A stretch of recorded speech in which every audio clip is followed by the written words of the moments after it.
So I've had a lot of requests to do a video talking about my home births, and I don't know why I don't have one. I guess I don't know. It's just never come up, but it's funny because I'm so passionate about it. Maybe that's why. Maybe because I don't want to make a 30-minute long video talking about my home births. So I'm gonna try not to do that. So I'm gonna make the long story as short as I can. But fast forward, no, rewind. Rewind. Prior to marriage, I was exposed to the same thing we've all been exposed to as far as labor goes.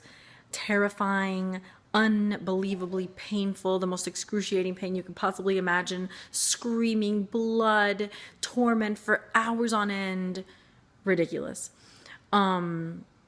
And just hearing all the horror stories, because people love to say I had a 27-hour labor when in reality it was just little contractions. And 20 hours after those little contractions started, the active labor began. They don't like to say that. They like to make it sound like they were in for 27 hours. So that's what I heard my whole life. My labor was this long, my labor was that long, the way the movies portray labor. And I wasn't around kids much. Like, I was the oldest cousin and there was 7 under me, but we were all like back to back born. So I don't remember babies in my life. I never changed a diaper till after I was married. I was not around kids.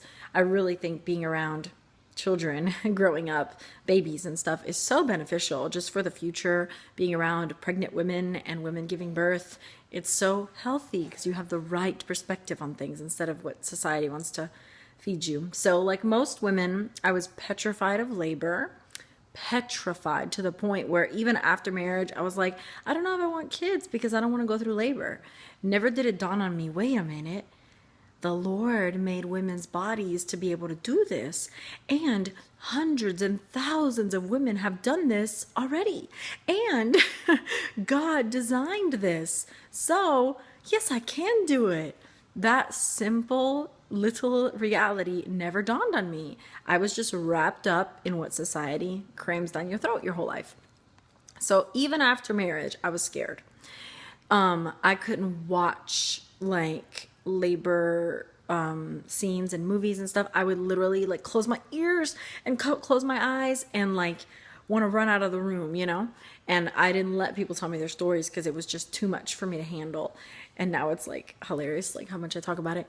But anyway, that was prior to marriage and even after marriage. Then I came to the church I'm at, and I'm instantly surrounded with all these moms and all these kids and all these pregnant women and people having natural childbirth and people nursing their babies and taking care of the babies in the nursery. And just like this exposure was such a good thing for me. I quickly realized, wait a minute, this is like the next step in my life. And it's totally doable because look, all these people have done it and I'm talking to them and they're telling me about it. And it doesn't sound as awful as I've been told my whole life, So I became comfortable with the idea of having children. And so we got pregnant. And in the beginning of my pregnancy, my mentality was, I want to go natural, but if I need an epidural, I'll get an epidural. And throughout the course of 40 weeks, that became, I want to have my baby at home. Crazy. So how did I get there?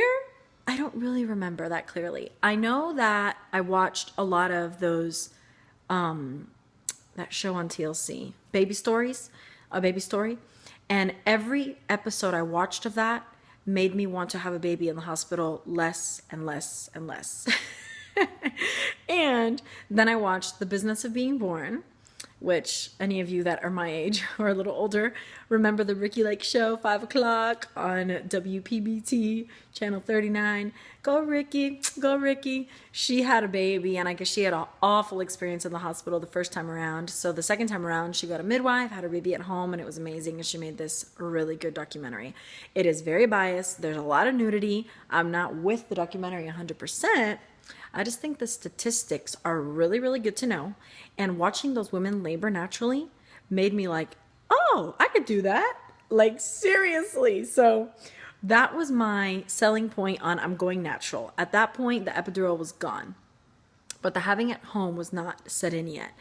And then the more I talked to friends about how we had to prepare to communicate to the doctors and to the nurses, no, we don't want that. We want this. No, we don't want that. We want this. No, don't do that. No, no, no. And knowing that I was going to be pretty much out of commission to communicate those things, it was going to be all on my husband to do that. The thought of not being at the hospital became more and more appealing to us. And one day I was talking to my friend and we were talking about all of that. Like, you have to be prepared to say this or this or this. Because your birth plan is not going to be respected. It's going to be questioned over and over. You're going to have to repeat it over and over.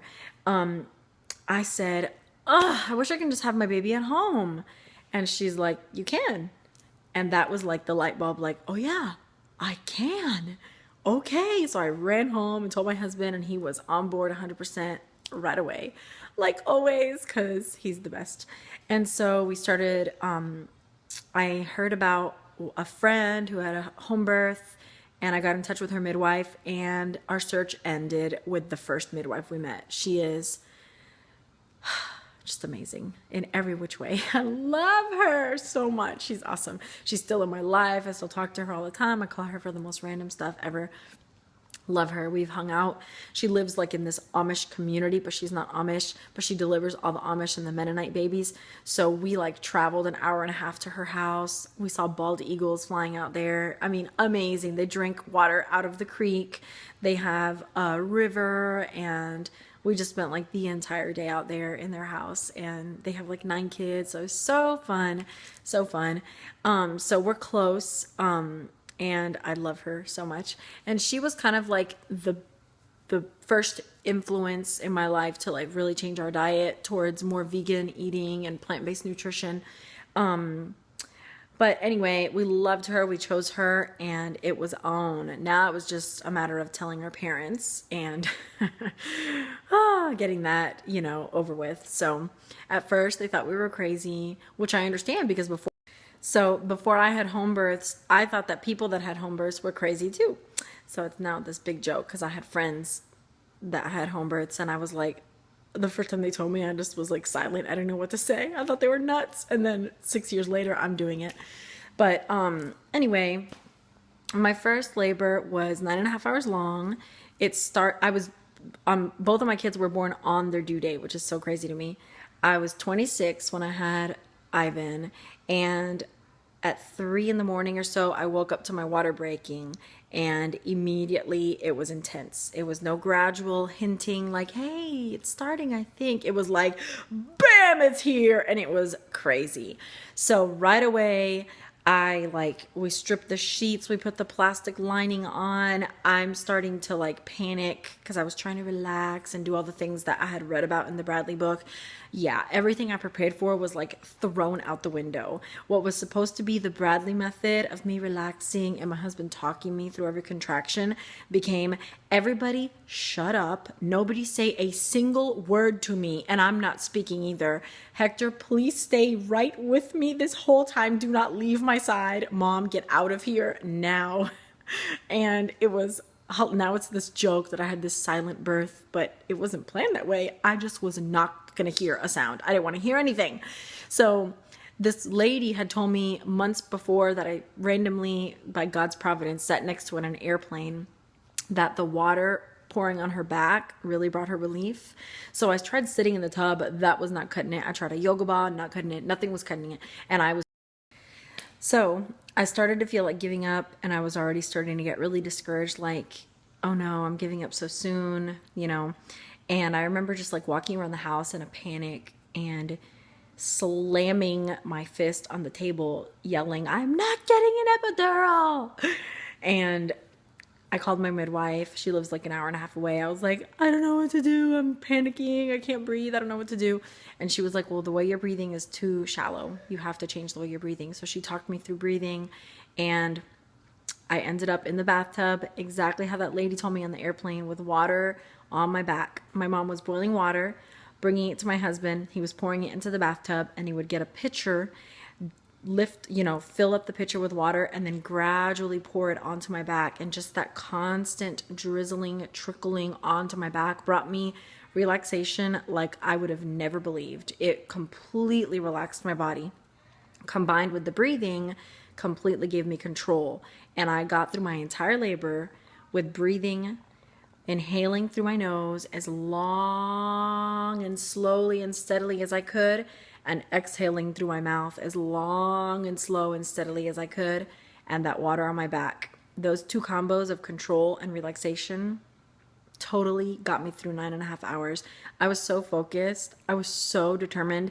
Once I got in that tub and we found that combo, I didn't even think about giving up again. I kept telling myself, trying to emotionally prepare myself for it to become more difficult and for it to become more painful, but it didn't for me. Everybody's different. I didn't have back labor, but I had immense pressure on my back. Back labor, by its true definition, is that the baby's in a posterior position, so his head is like touching your tailbone as he's coming out. So I didn't have back labor by that definition, but my back was so sore. And I was on my knees the whole time. It was so good. And 9.5 hours later, when I would exhale, I felt like my body was pushing. And I told my midwife, my body's like pushing. And she goes, yeah, it must be time to push. I'm like, what? So she was like in the living room the whole time chilling. She would come in. You guys are doing great. She would watch me. She could tell what I was at just by watching me because she's so experienced. And she could tell when I was at 10 by the distance of the contractions. It's just so cool. Labor's amazing to me because obviously it's natural. The Lord designed our bodies to be able to do it. But it's so gracious of the Lord that the hardest part of labor, transition, when you're dilated from 8 to 10, is the shortest, So yeah, it's hard, but it's the shortest. And if you just think this next contraction can be my last contraction and then it may be time to push, just go one contraction at a time. Pushing took me a while to figure out how to do it. So it took me a long time, almost 2 hours, 1 hour and 50 minutes. And so it took me about an hour to figure out, okay, I'm doing it right now. Okay. And so I pushed, not in the tub, I pushed on a birthing stool and then on the bed and then back to the birthing stool. So he was born on a birthing stool and at 1:02 p.m. And that was 9.5 hours. Amazing experience. I mean, beyond amazing. My second time around, it was only 3.5 hours. It didn't start from my water breaking, but it started like my eyes went bam at 5 a.m. sharp. And I was like, this is it. It was so intense right away. And I did the exact same thing in the tub, on my knees, hot water on my back, same technique with breathing. And 3.5 hours later, he was there. We did have a slight scare with the second one. He was huge. So his shoulders were stuck behind my pelvic bone. And so after pushing twice, I felt this. Ooh, I thought it was around his neck, but it was around here. He was stuck. Hey, baby, don't put it in my face. And they were like, I pushed twice. I was like, this is my last push. I was so relieved, but it wasn't my last push. And I was like, am I doing it right? I was on my knees. And they were like, turned me over onto my back. She like shifted his shoulders and he came right out. At the hospital, he would have been snatched out of my arms, taken somewhere. I wouldn't have been able to nurse. They would have given me an episiotomy for sure. I mean, I wouldn't have seen my baby for hours. Since I was at home, I got to nurse right away. I did not have an episiotomy. They didn't break his collarbone to get him out. They just stayed with us for a few hours, observed him. Everything was A-okay. And praise the Lord, midwives are trained in birthing children and in observing infants. Obstetricians are not. So I had the best person with me for that experience. And I actually had a friend that went through a very similar situation in the hospital. They had to airlift her baby, just, all the protocol stuff to save their own skin, just in case of lawsuits and stuff. The mother is on the bottom of the list of importance. Lawsuits, being sued, all of that is at the top of the list. So she didn't get to nurse her baby for like 3 days. They gave her an episiotomy. They broke his collarbone. Awful, awful, awful. Worst case scenario. But she was in the hospital, and that's what they do. So I'm definitely not one to think hospitals are terrible. hospitals are a blessing from the Lord. Technology, medicine is a blessing from God. It saves lives and heals us. But I do think that they have their place. And I really do think midwives are the ones that need to be at labors. So those are my home birth stories. They were amazing, and I would do it again the same way every time. I don't think it's for everybody.